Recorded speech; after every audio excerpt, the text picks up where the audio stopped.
I'm Josh. I play bass in the Wonder Years. Great. How's the work experience been for you so far? Wonderful. It's been hot, it's been dirty, and it's been everything everyone has told me to expect and more. So it's been a lot of fun. Meet a lot of cool bands, you get to see a lot of cool things, and it's a lot of work, but I feel like it should pay off, and I look forward to the other side for sure. Have you discovered any survival tips for yourself and fans? Kind of, you just gotta drink more water than you think your body can hold, really, is about it. But it's been a good tour, and a lot of people, like our manager, gave us some tips because he's been on the tour before, and we have other friends that have been on the tour that try to tell you what it's like, but you have no idea until you get out here, really, and you it's a quick learning curve, and you got to figure it out, or you're going to be really miserable for a long time. So try to keep a positive attitude and drink some water and stay in the shade whenever you can, for sure. You guys have some ties to Pennsylvania, right? Yes, we do.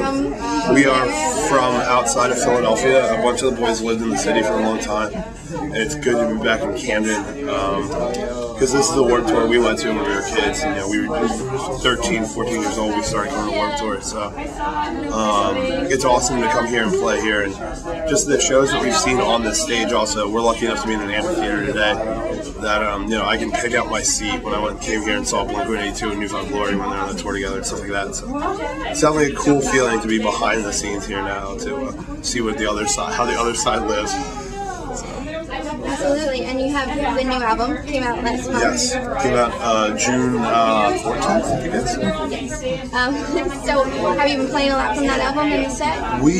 It was tough trying to make a set list because we have this brand new record and a bunch of other releases we wanted to mix in, but we try to spread a good balance. We play 3 songs off the new record, and I'm really happy with how it's going and the reception of those songs, and it's cool that people already are excited about them and know the words and are actively participating. So it was inspired by Allen Ginsberg, American. Yes, I can speak kind of intelligently on this. Our singer writes all the lyrics, but we're all pretty in tune with what's going on, and that poem meant a lot to him, and he found it comforting. The poem's about being an American and realizing if this is the place that you grew up here and this is the place that you belong, where you want to live, and you kind of scaled it down to like the community in which we grew up and like where we went to shows and where we made our friends and where we went to high school. And do we still want to live here? This is the place that you grew up with, and you kind of hate it and you kind of love it just like everybody else does, but what do you do with those feelings? How do you kind of react to those, and what do you do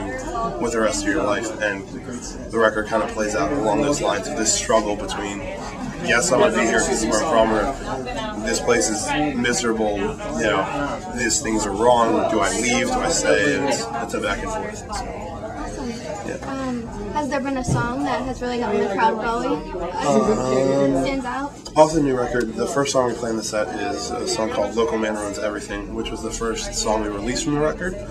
So I feel like that's gotten the most positive reaction because it's been out in the universe for the longest time. So it's a fun one to play. It's a fun way to start the set with a new song.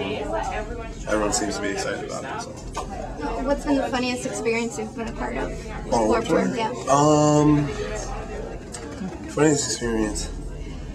I have one that I can't say on camera, and really, it's just that makes me sad. There's a lot of stuff that goes on that everybody likes to have fun because you do so much hard work and you're out in the sun all day and you're hustling and you're selling CDs and you're pushing gear.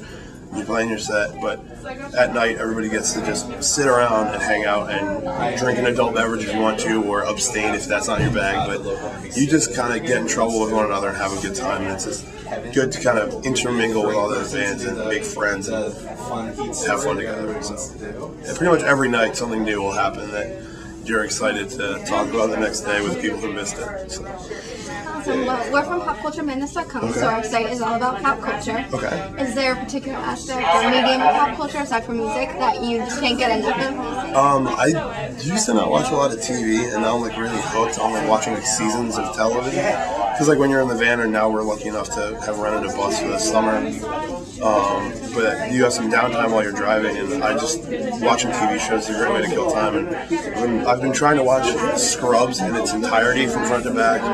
It's only 182 episodes. I'll get there at some point. But I'm a huge Mad Men fan and a huge fan of Sons of Anarchy and some other shows that I try to watch. And it's a good way to kind of just relax and separate yourself from music and records. And because I listen to music all day, walking around a Warped Tour, that sometimes I just don't hear anything. I just want to hear talking. I want to hear normal people saying normal things, or extreme people say extreme things on TV, but whatever, it doesn't matter. Very well, the new record was the soundtrack for a movie, or we can go TV show if that's where you're key. Okay. What would that be like?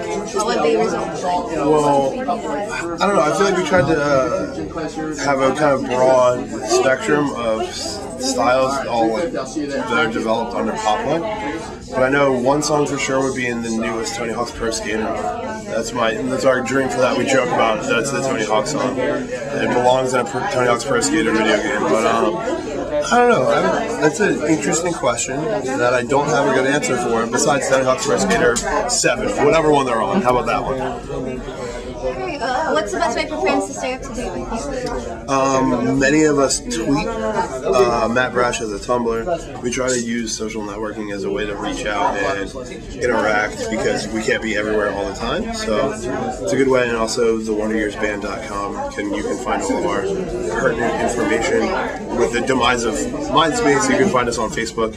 And so yeah, there's a lot of different systems of communication that we try to utilize and stay connected.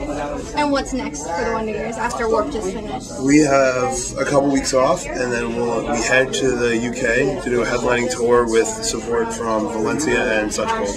Awesome. So very excited about that. And then a big fall tour that I can't tell you about. But we can anticipate it. Yes.